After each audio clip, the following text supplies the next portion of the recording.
वर्ष आमचे गुरुवर्य रखमाजी महाराज इथं बसलेले आहेत. साहेब, आम्ही महाराजांकडे शिकायला, विठ्ठल शास्त्री, आम्ही विष्णुकांत बुवा, आम्ही सगळे महाराजांकडे शिकायला होतो. आमचे महाराज आम्हाला सांगायचे, बुवा द्वारकेची मूर्त एकनाथा घरी. जो कंस रागातली ही महाराजांनी शिकवलेली चाल आहे, एवढी गोड आहे महाराज, प्रत्येकाला म्हणता यावी. कोणताही पोरगा शिकायला येऊ द्या, त्याला ती महाराज म्हणून द्यायचे, त्याला शिकवायचे. गावात गेला की पोरगा भजनामध्ये म्हणायचा, द्वारकेची मूर्त एकनाथा घरी. पाणी वाय हरी कावडीने श्रीखंड्या चंदन उगाळूनी करी. व श्री गंगा तिरी धूत असे. काय भाग्य आहे नाथ महाराजांचं. 12 वर्ष पाणी भरलं, 12 वर्षानं प्रमोशन मिळालं. संदीपान भुमरे साहेब जसं प्रमोशन करतात, काय करतात, गरीब लोकांना काम करता करता मोठं बनवतात. तसं काय झालं, 12 वर्ष पाणी वाहिल्यामुळं गोदावरीतून पाणी आणायचं, आतला वाडा रांजण भरायचा नाथ महाराजांचा. आणि मग 12 वर्षानं प्रमोशन मिळालं. श्रीखंड्या चंदन उगाळूनी करी व श्री गंगा तिरी धूत असे. आता 12 वर्षानं प्रमोशन मिळालं. हो, भरपूर देव होते पूजेला. आता चंदन उगाळायचं. काय भाग्य, ज्याला चंदन लावायचा साहेब, ज्याला चंदन लावायचा तो चंदन उगाळायला आहे. हो, ज्याला चंदन लावायचा तो पण देव आहे. ज्याला चंदन लावायचा तोच चंदन उगाळतोय. ऐका रे, ज्याचं पाणी आहे तोच पाणी भरतोय. 24 वर्ष काम केलं. पुढं आमचे महाराज सांगायचे, निळा म्हणे देव राबे त्यांचे घरी. देश रागातली ही महाराजांचीच ठेवण आहे बरं का. निळा म्हणे देव राबे त्यांचे घरी. दत्त चोपदारी करीत असे श्रीखंड्या चंदन उगाळूनी करी.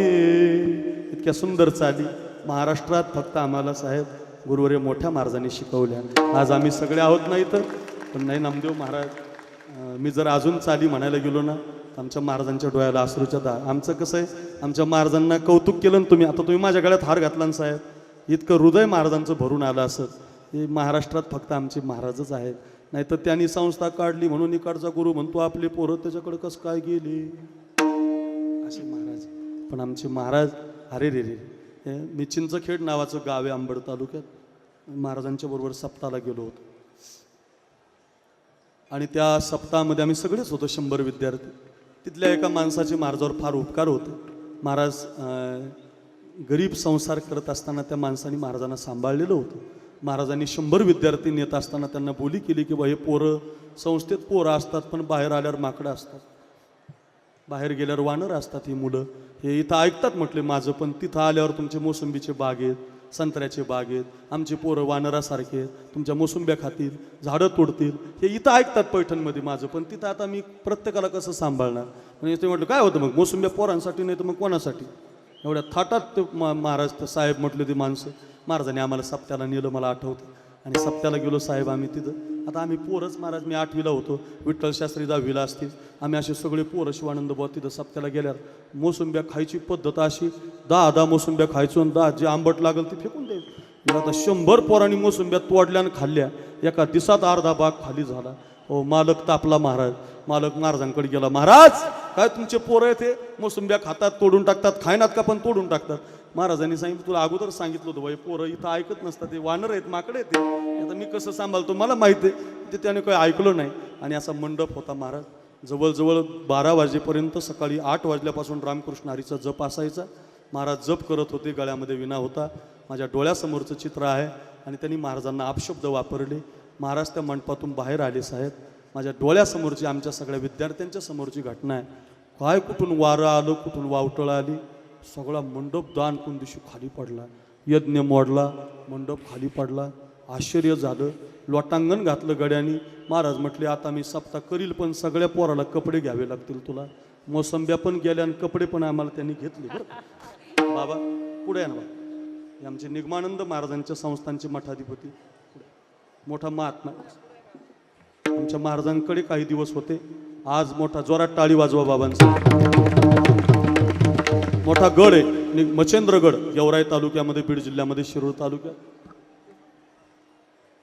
ब्रह्म आहेत, वेदाच्या रुचा म्हणतात. निगमानंद बाबांच्या छत्रछायेखाली आमच्या महाराजांकडे काही दिवस आम्हाला व्याकरण शिकायला होतं. गुरुवारी आहेत बरं का. म्हणून अगदी काय सांगतो, असे आमचे महाराज इथं चाली, खूप चाली साहेब. मी महाराष्ट्रभर, तुम्ही आता युट्यूबला आता सगळ्याला पाहिजे, सोशल मीडिया आला, सगळ्याला जाण आहे.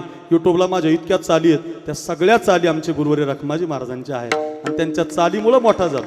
माझ्याकडे काही नाही महाराज, माझं दिसणं माझं याच्यावर जाऊ नका. या कंठातल्या ज्या चाली आहेत ते गुरुवारी मोठ्या महाराजांच्या, रखमाजी बाबांच्या आहेत. त्या चाली म्हणता म्हणता आम्ही मोठं होतोय. काय भाग्यनाथ महाराजांचं 36 वर्ष देवानं काम केलं महाराज. असंच बघा, देव काम करतो. तसं देव त्या मधुमंगलच्या घराकडे धावले.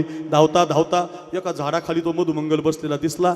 देवाला येताना पाहिलं आणि साहेब त्या मधुमंगलनं ताकाची आणलेली लोटी मागं धरली. त्याला वाटलं देवानं जर हे ताक पाहिलं तर झाकूनच ठुली मागं अशी. भगवंतानं त्याला विचारलं, का रे मधू, गोपाळ पेंद्या आला, बाकड्या आला, बोबड्या आला, सुदाम्या आला, तू का नाही आला रे?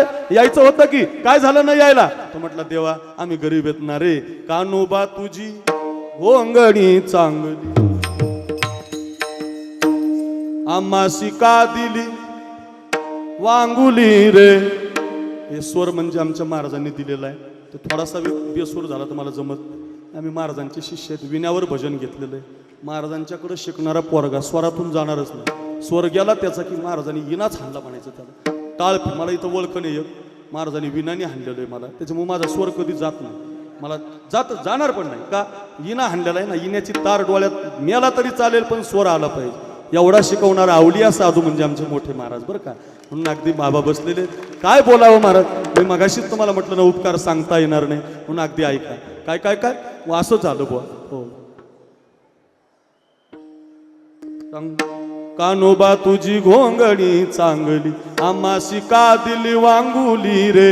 हे काना, तुझ्यासारखे करे आम्ही स्वगत सच्चिदानंद, तू पूर्ण ब्रह्म आहे, आम्ही गरीब आहोत, काय आणणार तुला? असं म्हटल्यावर देवाला दया आली त्याची. आणि जशी साहेबांना आपल्या सगळ्या पैठण तालुक्याची दया आली, साहेबांनी किती विकास केला बघ. हे डोम कधी होता का इथं? एवढा विकास साहेबांच्या हातून घडला. साहेब खरंच तुम्ही पैठणला प्रतिष्ठान सारखंच बनवलं महाराज. म्हणून अगदी ऐका, असं आपण पाहतो की नाही, तसं देवानं त्याला मिठी मारली माझ्याकडे बघा. आणि जशी मिठी मारली तसं मागं धरलेलं जे ताक होतं ना, ते सगळं नामदेव महाराज त्या पोराच्या ते मधुमंगलच्या अंगावर सांडलं. पोटावर, पाठीवर, विठ्ठल शास्त्री पाठीवर, खांद्यावर, सगळीकडे सगळी विश्वस्त मंडळी गोड आहेत सगळे. ऐका, खांद्यावर पाठीवर ताक सांडलं. आणि ते ताक पाहून भगवान म्हटलं, अरे मधू ताक तर आणलं होतं ना, मग का आला नाही? तो म्हटलं, देवा हे जे ताक आहे ना, हे शिळं आहे, आंबट आहे, वास येणार आहे, हे विटलेलं आहे, तुम्ही घेताल की न घेताल म्हणून आणलं नाही. असं म्हटल्याबरोबर भगवान परमात्म्यानं त्याचा हात समोर घेतला. पहिल्या चरणाकडे जायचं आपल्याला. त्याच्या हातावर जे टिपके सांडले होते ना ताकाचे, साठून